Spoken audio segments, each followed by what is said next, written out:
is up, you guys? Welcome back to another one. If you are new to the channel, I am Gold Pony. I do new car, truck, SUV reviews on YouTube, and today we are in the new 2022 Toyota Highlander, courtesy of Younger Toyota in Hagerstown, Maryland. For more information on their inventory, please feel free to check out the link in the description box below. And so I'm in this one today because there's actually a couple of nice changes for the 2022 Highlander. Of course, you have incredible reliability. That, of course, is what Toyota is known for. After all, you actually do get 2 years or 25,000 miles of complimentary maintenance as well. A lot of people don't necessarily know that, so always like to mention that. But ultimately in this video, we'll be testing out and going over everything about this one, from acceleration, braking, steering feel, ride quality, sound system, exhaust clip, all of that fun stuff. So having said all of that, what do you guys say? Let's just go ahead and jump right into it. And as always, let's start with pricing. And so there will be several different trim levels for the 2022 Highlander. First one being the L, starting at $35,205,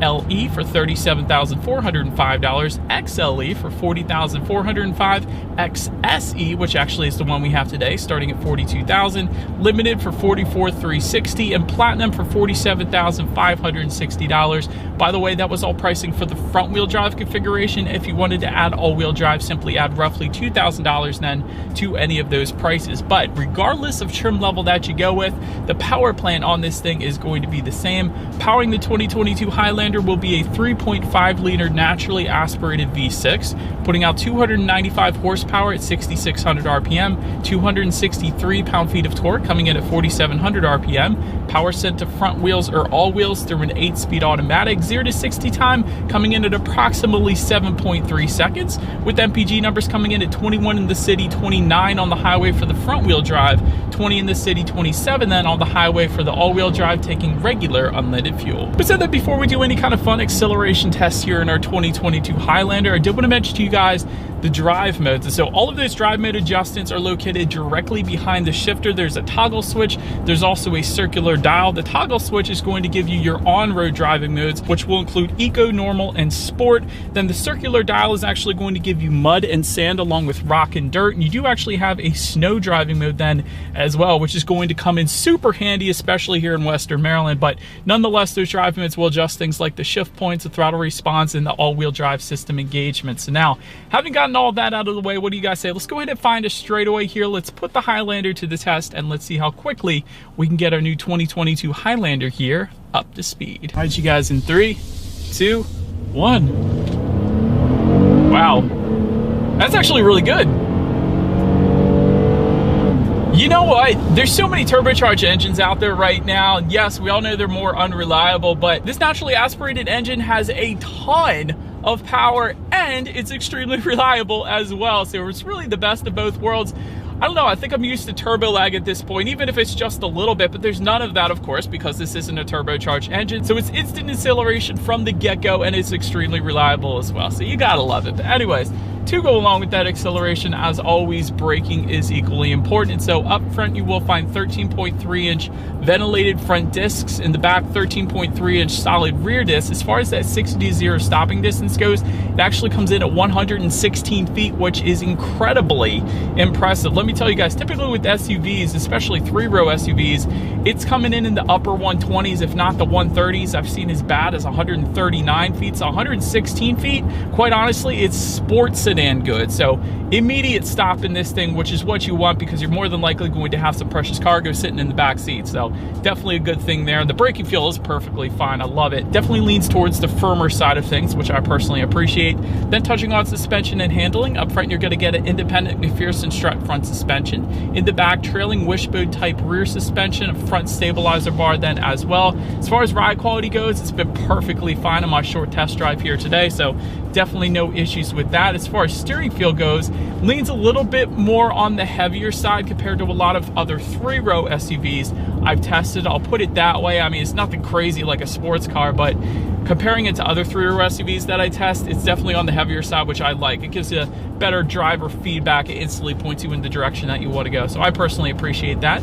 As far as cabin noise goes, you guys can tell I'm actually going 52-ish miles per hour right now. So not a whole lot of exterior wind noise whatsoever However, coming into the cabin, you will get an acoustic laminated front windshield for all trim levels, and then if you were to go with the limited or the platinum trims, you will actually get acoustic laminated front side glass then as well. So we don't have one of those two trims, but having said that, it's still perfectly fine, quite honestly.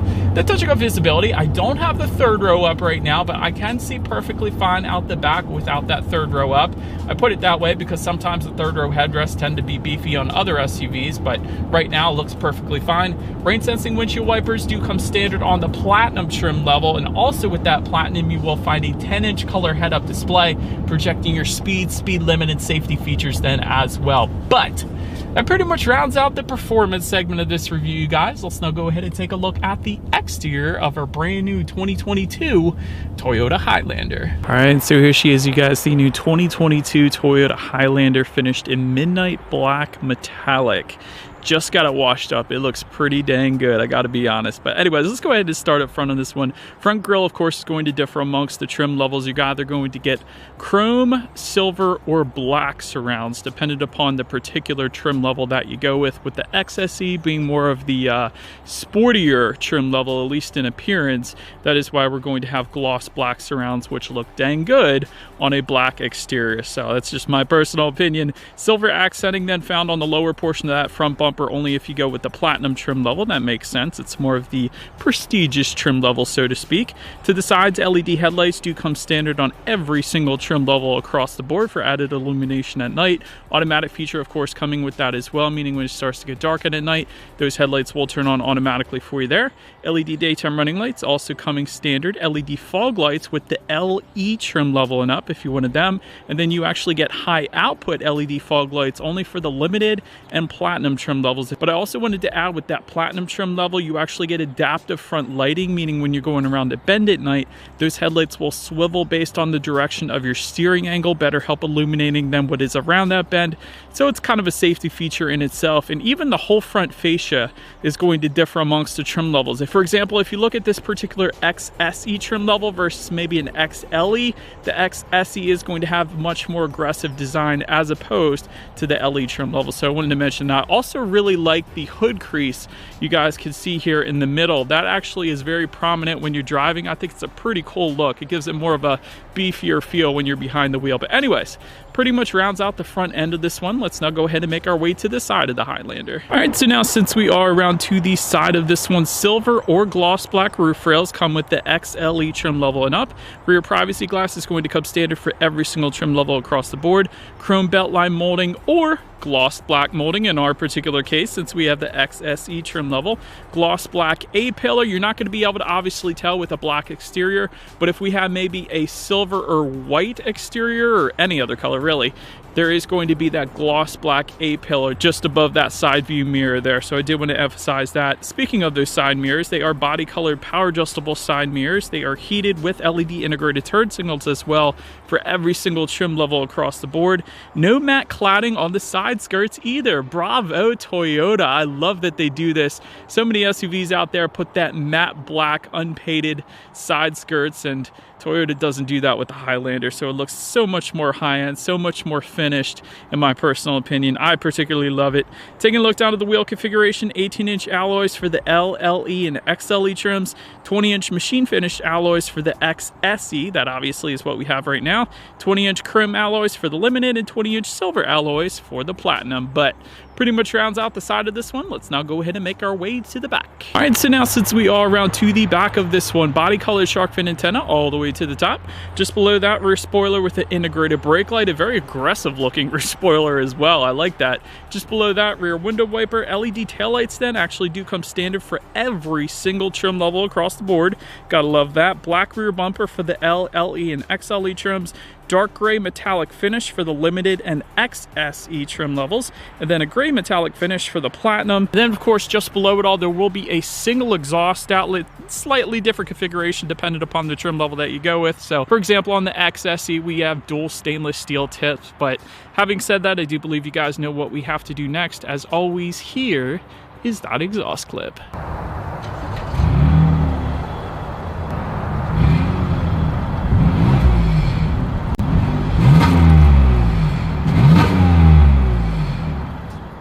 And so now, since we are around back of the Highlander, when it comes to opening that rear tailgate, it is a power tailgate. If you were to go with the LE trim level and up, that is how you're going to go ahead and get that. There's a button on the key fob if you wanted to open that up. There's a button on the tailgate itself, of course, and a button by the driver's side lift knee then as well. But once opened up, cargo capacity comes in at 16 cubic feet even behind that third row. If you were to fold that third row down, that bumps it up to 48.4 cubic feet. And then with all rows folded down, it is going to come in at 84.3 cubic feet. So definitely a good bit of space there.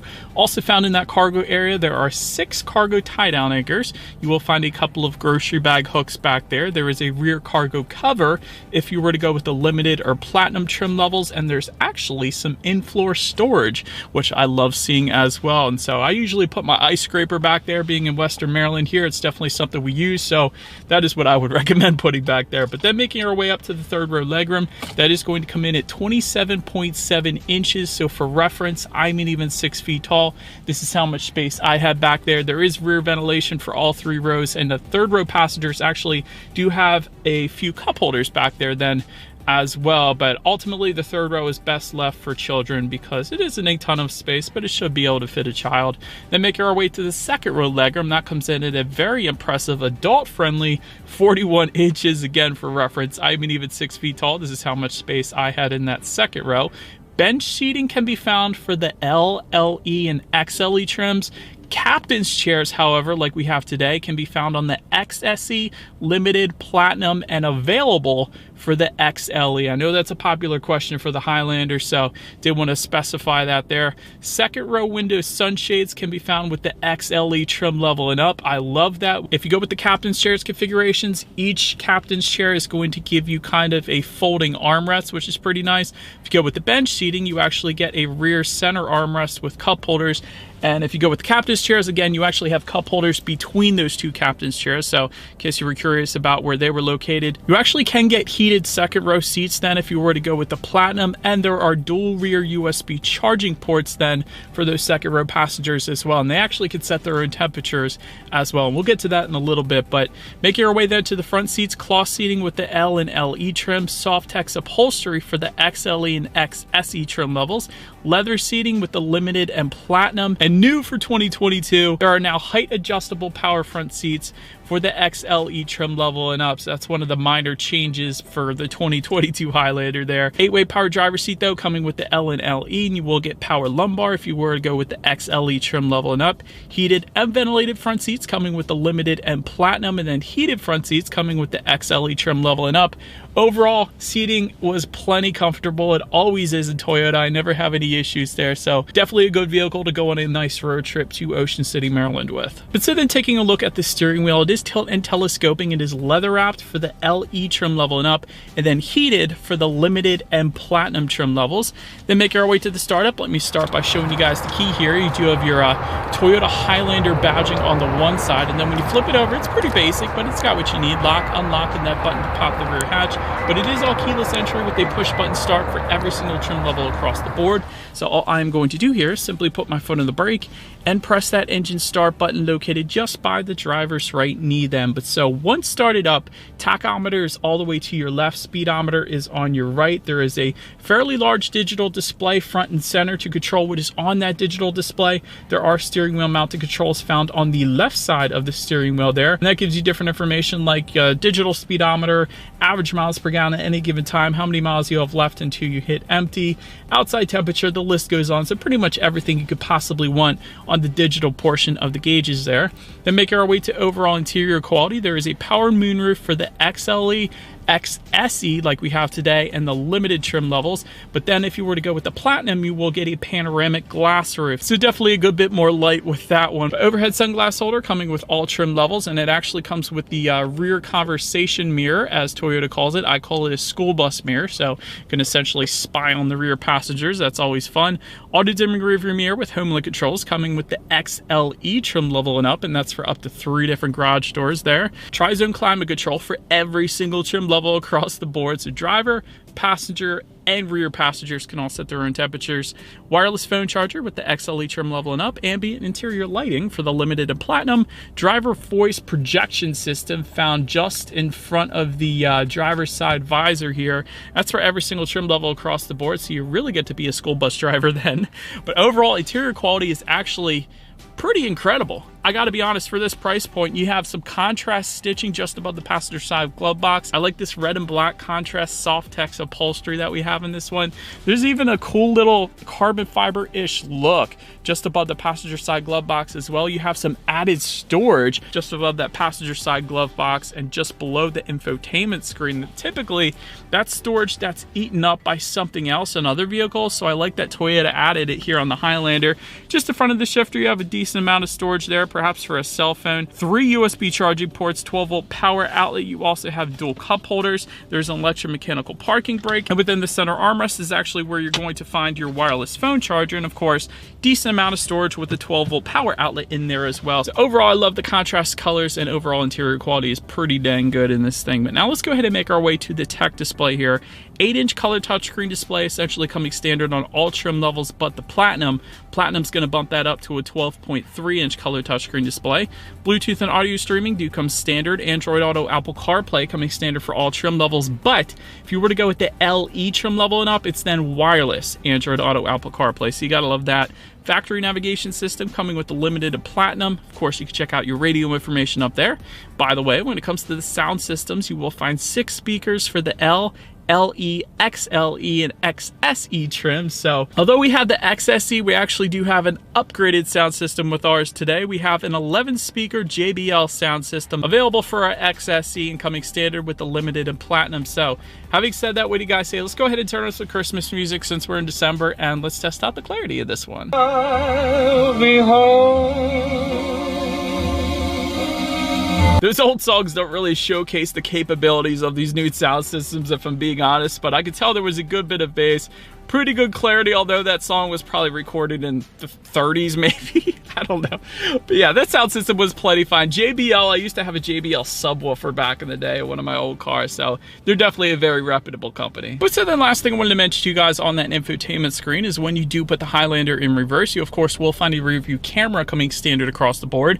And if you were to go with the Platinum, you're going to get a 360-degree camera with a digital rear view mirror, which essentially gives you that rear view camera within that rear view mirror, which is pretty darn cool. But anyways, that as always is going to lead us into safety. And so to start, the Highlander is an IIHS Top Safety Pick Plus, which is the very highest designation given by IIHS, and that pretty much says it all right there. Front side curtain airbags do come standard, driver's knee airbag as well. In the back, you're going to have latch, aka lower anchors and tethers for children for the rear car seats, rear child door locks, tire pressure monitoring system, but also for all trim levels, you will get Toyota Safety Sense 2.5 Plus, which gives you a pre-collision system with pedestrian detection, dynamic radar cruise control, lane departure alert, automatic high beams, lane tracing assist, and road sign assist then as well.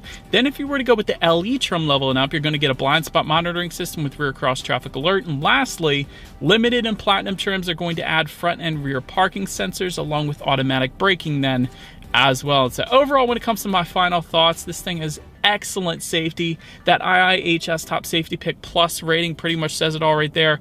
Great reliability, as we all know. Just pick up a Consumer Reports magazine and you're going to see confirmation that this thing has incredible reliability, basically. Brilliant braking as well. I was kind of surprised to see a 3-row SUV coming in at 116 feet from 60 to 0. That's incredibly impressive. As far as room for improvement goes, quite honestly, there's only 2 things. A full digital gauge cluster would be freaking awesome in this thing, and that 3rd row is a bit snug, so if they can figure out a way to make that a little bit more space in the 3rd row. Not that it's necessary, because I mean, you got the Sequoia and other Toyota SUVs that give more, but still, it would be nice. But that is about it for this one, you guys. Thank you so much for watching. Feel free to follow me on social media at the bottom of the screen if you want to see what's coming next on the channel. Before it actually gets to YouTube, be sure to hit the subscribe and the bell notification button if you're into new car reviews. That is what we do here on this channel after all. Do appreciate you guys watching more than you know, and I will see you guys all in the next video. Stay out.